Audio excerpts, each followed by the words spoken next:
একটি হত্যাকাণ্ড ৭ দিনের মধ্যে গঠন হয় তদন্ত কমিশন। তারপর শুধুই অপেক্ষা। কতদিন? প্রশ্নটি বদলে বরং বলুন কত বছর? উত্তর ৪৫ বছর। বাংলাদেশের একজন রাষ্ট্রপতিকে হত্যা করা হয়েছিল, আর সেই হত্যার তদন্তে গঠন করা কমিশনের প্রতিবেদন সামনে আসতে ৪৫ বছর সময় লাগলো। শুধু তাই নয়, কমিশন গঠনের পর এর কার্যপরিধির পরিসরও কমিয়ে আনা হলো। প্রশ্ন অনেক। আগে দেখা যাক ৪৫ বছর চাপা পড়ে থাকা তদন্ত কমিশনের প্রতিবেদনে কি আছে। ১৯৮১ সালের ৩০ মে চট্টগ্রাম সার্কিট হাউসে একদল বিপদগামী সেনা সদস্যের হাতে নৃশংসভাবে নিহত হয়েছিলেন রাষ্ট্রপতি জিয়াউর রহমান। এক রাজনৈতিক সফরে রাষ্ট্রপতি জিয়ার এই নির্মম হত্যাকাণ্ড চিরদিনই রহস্যাবৃত। এই হত্যাকাণ্ড তদন্তে সে সময়ের ভারপ্রাপ্ত রাষ্ট্রপতি বিচারপতি আব্দুস সাত্তার একটি উচ্চ পর্যায়ের তদন্ত কমিশন গঠন করেছিলেন ১৯৮১ সালের ৬ জুন। অবিশ্বাস্য হলেও সত্যি, সেই কমিশন প্রতিবেদন জমা দিলেও সেটা দীর্ঘ ৪৫ বছর প্রকাশিত হয়নি, আলোর মুখ দেখেনি। সম্প্রতি ইংরেজি দৈনিক দ্য ডেইলি স্টারের হাতে এসেছে সেই কমিশনের জমা দেওয়া মুদ্রিত প্রতিবেদনটির একটি কপি। সেই প্রতিবেদনে উঠে এসেছে বেশ কিছু তথ্য, বিশেষ করে চট্টগ্রামের সার্কিট হাউসে রাষ্ট্রপতি জিয়াউর রহমানের অবস্থানকালে কিভাবে সে রাতে নিরাপত্তা ব্যবস্থা ভেঙে পড়েছিল।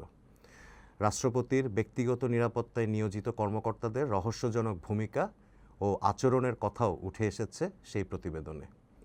সেই তদন্ত প্রতিবেদনটিকে ভিত্তি করে ডেইলি স্টারের সাংবাদিক জাইমা ইসলাম একটি বিশদ প্রতিবেদন তৈরি করেছেন, যেটি বুধবার বিশেষ ক্রয়পত্র আকারে প্রকাশ করেছে ইংরেজি দৈনিকটি।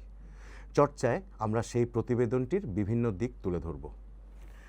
তদন্ত কমিশনটি গঠিত হয়েছিল রাষ্ট্রপতি জিয়াউর রহমান হত্যার এক সপ্তাহের মাথায় ১৯৮১ সালের ৬ জুন। এর নেতৃত্বে ছিলেন সাবেক প্রধান বিচারপতি রুহুল ইসলাম। কমিশনের অন্য সদস্যরা ছিলেন বিচারপতি আবু তাহের মোহাম্মদ আফজাল, যিনি পরে বাংলাদেশের প্রধান বিচারপতি হয়েছিলেন। এছাড়া ছিলেন খুলনার জেলা ও দায়রা জজ সৈয়দ সিরাজউদ্দিন আহমেদ। এই কমিশন ১৯৮১ সালের ২৫ জুন গণভবনে তাদের কাজ শুরু করেছিল। ডেইলি স্টারের প্রতিবেদনে বলা হয়েছে, প্রাথমিকভাবে কমিশনের দায়িত্ব ছিল হত্যাকাণ্ডের পেছনে কোনো গভীর ষড়যন্ত্র ছিল কিনা এবং এর সঙ্গে জড়িতদের উদ্দেশ্য ও পরিকল্পনা উন্মোচন করা। তবে সেই তদন্তের উল্লেখযোগ্য এবং বিতর্কিত দিকও তুলে ধরেছে ডেইলি স্টার। সেটি হচ্ছে তদন্ত চলাকালেই কার্যপরিধির পরিবর্তন।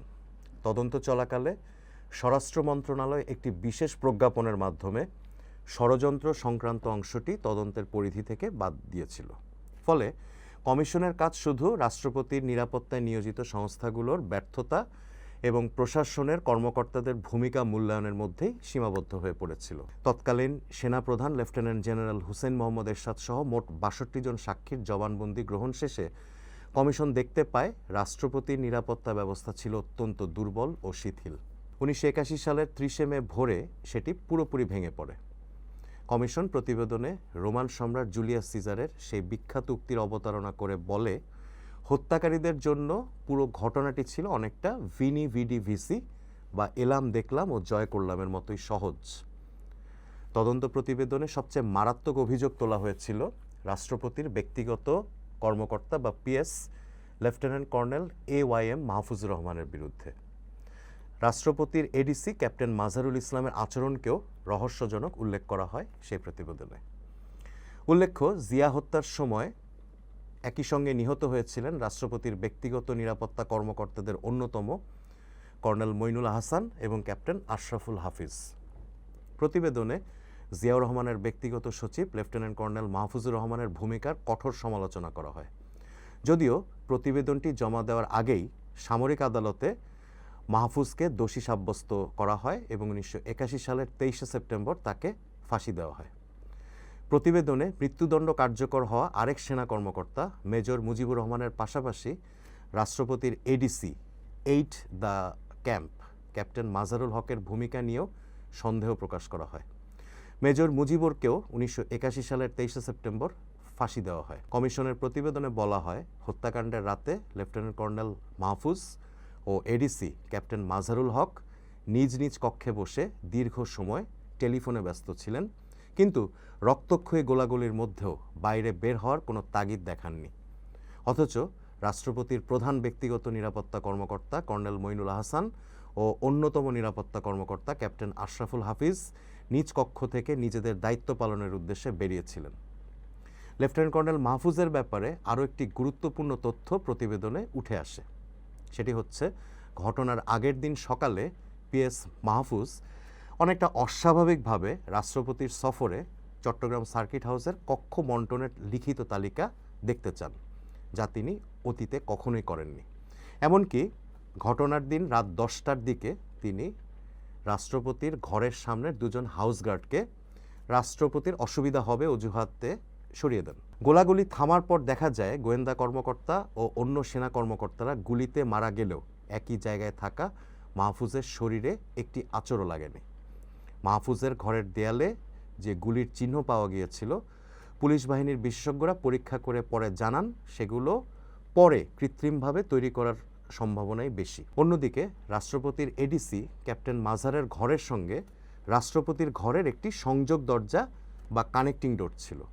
বিপদের মুহূর্তে প্রেসিডেন্ট জিয়াউর রহমানকে নিজের রুমে সরিয়ে নেওয়ার সুযোগ থাকলেও মাজার তা করেননি। পরে কমিশনে তিনি দাবি করেন তিনি নাকি সেই দরজার অস্তিত্বের কথাই জানতেন না। প্রতিবেদনের সঙ্গে যুক্ত ময়নাতদন্তের প্রতিবেদন অনুযায়ী রাষ্ট্রপতি জিয়াউর রহমানের শরীরে 20টি গুলের ক্ষত পাওয়া যায়। খুব কাছ থেকে স্বয়ংক্রিয় অস্ত্র দিয়ে গুলি করার কারণে তার মুখের একপাশ বিকৃত হয়ে গিয়েছিল। কিছুদিন আগে ঢাকা থেকে গ্রেপ্তার হওয়া জিয়া হত্যার অন্যতম অভিযুক্ত মেজর মোজাফফর হোসেনের নামও কমিশনের প্রতিবেদনে উল্লেখ আছে। বলা হয় এই মেজর মোজাফফর কাউকে রাষ্ট্রপতির বিছানার চাদর নিয়ে আসতে বলেছিলেন। তিনি রাষ্ট্রপতির মরদেহ বিছানার চাদর দিয়ে ঢেকে দিয়েছিলেন। হত্যাকাণ্ডের পর রাষ্ট্রপতির মরদেহ সার্কিট হাউস থেকে সরিয়ে রাঙ্গুনিয়ার এক পাহাড়ে মাটি চাপা দেওয়া হয়েছিল। মরদেহ কিভাবে সার্কিট হাউস থেকে সরিয়ে ফেলা হলো সেটা নিয়েও তদন্ত করেছিল কমিশন।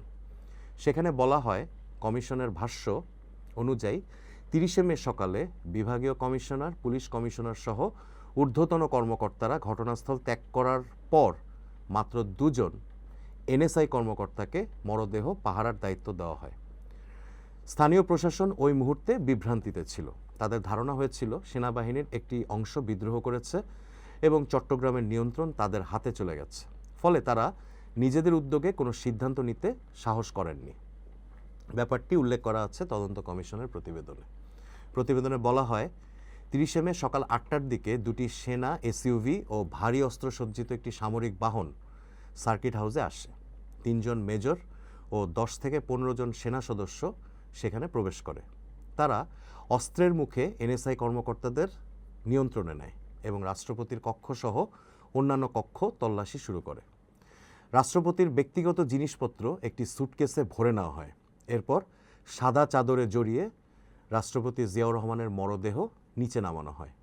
একইভাবে প্রধান নিরাপত্তা কর্মকর্তা lieutenant colonel AFM Moinul Ahsan এবং ক্যাপ্টেন আশরাফুল হাফিজ খানের মরদেহ একটি সামরিক ভ্যানে তুলে নিয়ে চলে যাওয়া হয়। কমিশন বলেছে মরদেহ সরিয়ে নেওয়ার পর স্থানীয় প্রশাসনের কেউ জানতেন না সেটি কোথায় নেওয়া হয়েছে কিংবা কোথায় দাফন করা হয়েছে। 1 জুন বিদ্রোহ দমনের পর রাষ্ট্রপতির মরদেহ উদ্ধারের অভিযান শুরু হয়। এ ব্যাপারে সে সময় সেনাপ্রধান লেফটেন্যান্ট জেনারেল এরশাদের সাক্ষাৎকারও নিয়েছিল কমিশন। তিনি বলেছিলেন ওই সময় বিদ্রোহ দমন তার অগ্রাধিকার ছিল, তাই জিয়ার মরদেহ কোথায় ছিল সেটা নিয়ে তিনি তেমন একটা ভাবেননি। চট্টগ্রামের 24 পদাতিক ডিভিশনের সেনা সদস্যরা রাষ্ট্রপতি হত্যার সঙ্গে জড়িত ছিল বলে তদন্তে উঠে আসে। সেই ডিভিশনের জিওসি ছিলেন মেজর জেনারেল আবুল মঞ্জুর।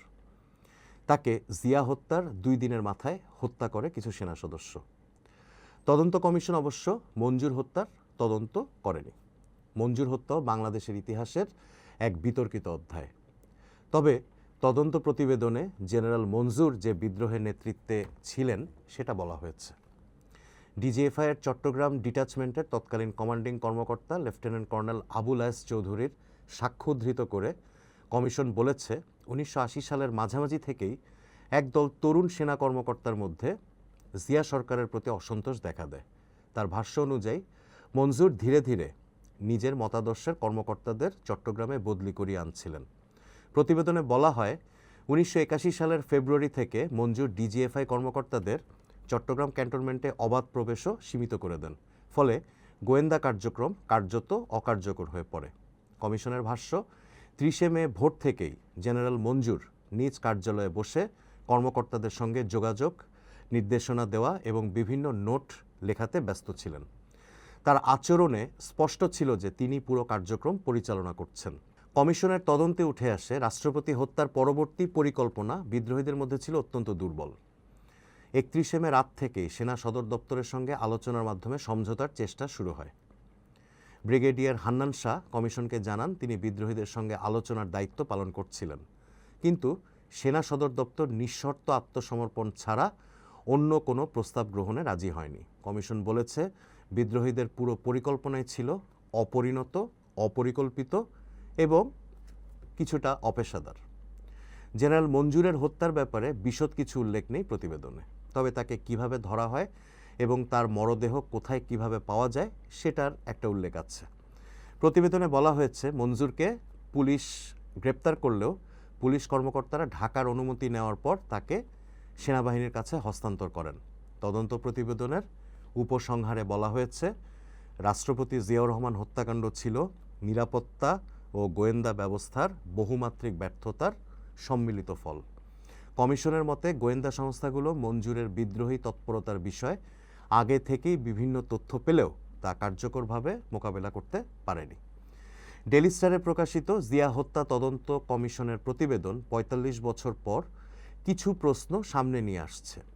প্রথমত, দেশের রাষ্ট্রপতিকে হত্যার বিষয়ে তদন্ত প্রতিবেদন কেন প্রকাশ করা হয়নি এতদিন? আরেকটি বিষয় হচ্ছে, কমিশনকে কেন হত্যাকাণ্ডের মূল ষড়যন্ত্রকারীদের ব্যাপারে তদন্ত করতে দেওয়া হয়নি?